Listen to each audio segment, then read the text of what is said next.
I didn't name this move, but it's something I've used a lot in training and competition, and now people call it the route drag. This isn't some revolutionary movement, but it's a really good tool you can employ in multiple guard passing scenarios that will help you improve your passing and finish the guard pass. In nogi grappling, we have to adapt our grips and controls in order to be able to effectively control our partner, and this is a really creative way to get an underhook when we're passing from top position. This move I'm going to show you today allows you to effectively clear your partner's frames when you're guard passing and puts you in a solid position not only to finish the pass, but either to take the back or move right into a submission.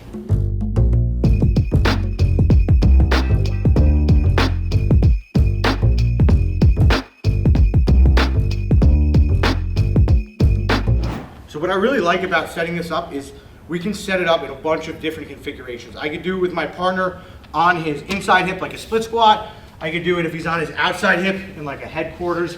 I could do it if I'm totally outside the feet, hip and knee post passing. All I'm looking for is my partner to put his top arm. So what I mean by top arm is if he's on his inside hip, his top arm, in this case is his left arm. So if he's on his right hip, top arm would be the left arm. Or if he's on his left hip, his top arm would be his right arm, just like this. I'm looking for him to place this hand somewhere on my chest, my shoulders, something like this.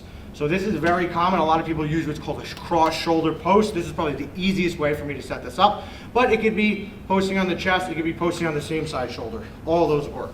But basically what I'm looking to do is I'm looking to get him to frame on me, and I need to put body weight into the frame. So I want it to be a frame that's actually holding me. So if I'm leaning into Diego, he frames on me. If this frame wasn't here, I would collapse into him and end up chest to chest. That's the situation I want to set it up in. I don't want to set it up when I'm disconnected. Push on me a little bit. When I'm disconnected and I'm far away, it's going to be much harder. So if I'm in like a split squat position, I'm going to put pressure into Diego, and he's posting on me with this top frame. So again, it could be cross shoulder post, it could be more centered towards the chest. But the thing is, I need my elbow to be inside of his elbow, like this, before I set this up. So if my arm is outside his elbow, I'm not going to be able to get this. So my elbow is inside Diego's elbow. And now all I do is I release the tension for a split second, and I'm just simply taking the wrist and passing it to the other side. And that basically just gives me an underhook. That's the whole purpose of this movement, is to get a situation where I have an underhook on that top arm. So when he's framing on me, elbow is inside of his elbow. So when I say inside, if you guys look at your partner's shoulders, his elbow is here, my elbow is inside. That's all I'm looking for. Right here, my elbow is outside. Here, my elbow is inside. That's what I mean by inside. So my elbow is inside of his elbow. I lean, I take the pressure off for a second, I just pop the wrist to the other side, and this gives me what's called a shallow underhook. I'm not chest to chest yet. There's a lot of follow-ups I can do, but it gives me a good opportunity to get a tight underhook and then move into various guard passes. So there's a bunch of ways you guys can connect these movements together, but this is the core principle of what we're looking to do, is get a situation where he's posting on that shoulder or posting on my chest, elbow goes inside his elbow, release the tension, pass the hand. So if I were to do it from like a headquarters position, now I'd be doing it on the opposite arm. Same thing, elbow inside his elbow, release the tension for a second, pass the arm to the other side. From here, obviously my pass is going to be a little bit different just because I'm in a different position, but the core principle is that I have an underhook.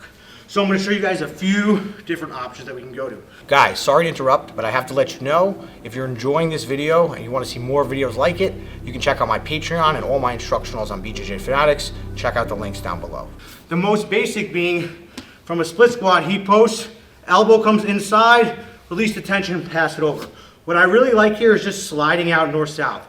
Because a lot of times he'll have this knee shield in, it can be hard to get chest to chest. I'm dealing with a knee shield. If Diego starts to make space, he can recover that underhook and I lose position. So I pass the arm. Now I just dig my right elbow into the hip and I slide wide, just like this. And I'm basically going to go north-south right here. I'm going to change the angle so you guys can see. This hand goes over the shoulder.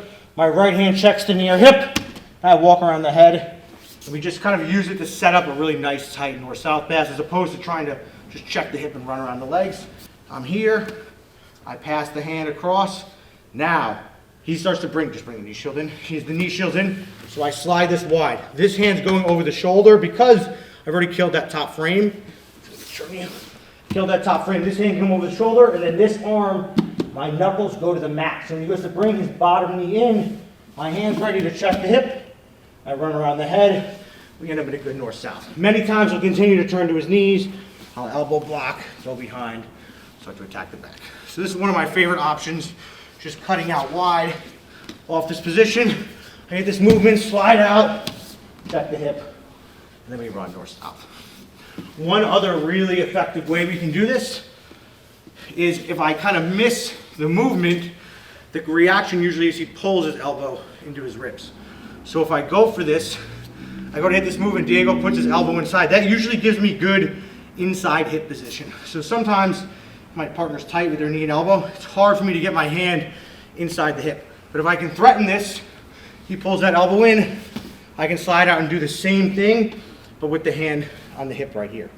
Now when he goes to turn into me, elbow checks the hip, hand comes over the shoulder, and we run north-south, basically the same way.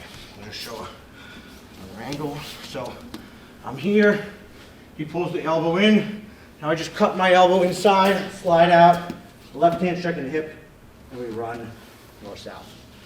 Another option I really like is from this time, this cross hip position. So he's on his outside hip versus his inside hip. Same type of option. I hit this right here. Now I just focus on putting my chest on his shoulder. Because he has this butterfly hook in, I can't just knee cut out. Put my chest on the shoulder, and now I'm gonna pummel my left hook on top of his hook, just like this. So my chest is glued to his shoulder. Diego goes to make space. It's gonna be tough for him. And now I can use this hook to clear, pummel off to the side, or end up mounted. When doing this, I'm in this like kind of headquarters position. I set this up. Now I connect my chest to his shoulder. If I leave space, Diego can just post and pummel his arm back inside. I lose the underhook. So when he posts, connect my chest to the shoulder, place my hand on the mat on the other side of his head. Now when he goes to use this butterfly hook, I focus on pummeling my shoelaces on top of his. I externally rotate his foot, and that's going to allow me to straighten this leg and clear it.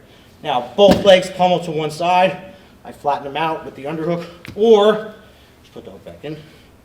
Or when I clear the leg right here, I can just settle my chest, connect my hands, and end up mounted as well. So those are a few options I like from this position.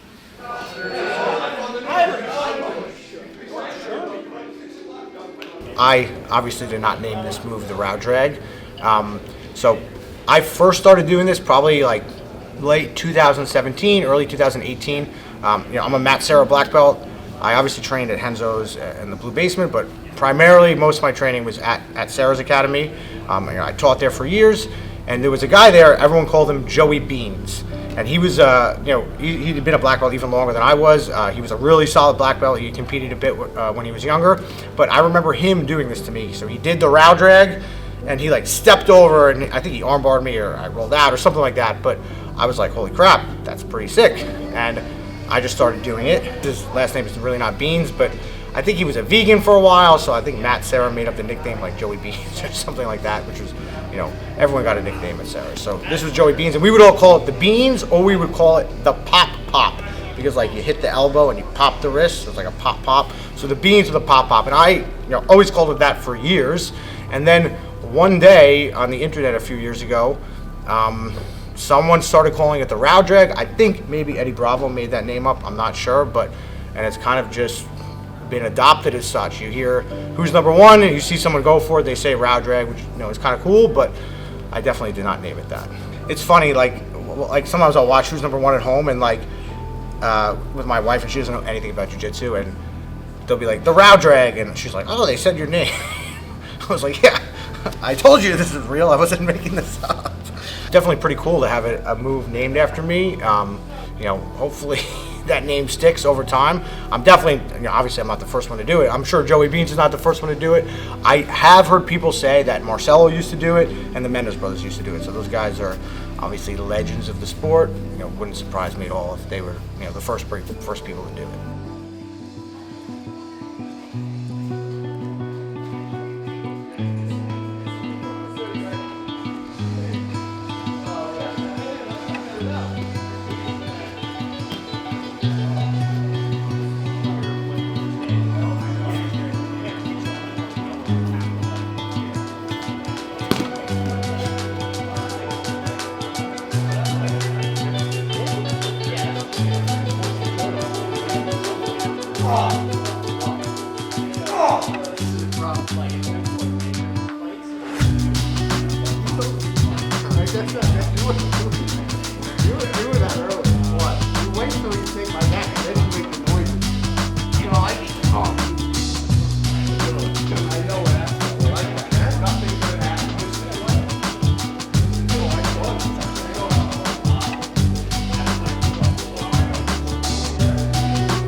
Hi, how are you? No, you're fine.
Hey everyone, thanks for watching the video. If you enjoyed it, please hit the like button, please subscribe, and I'll see you guys for the next one.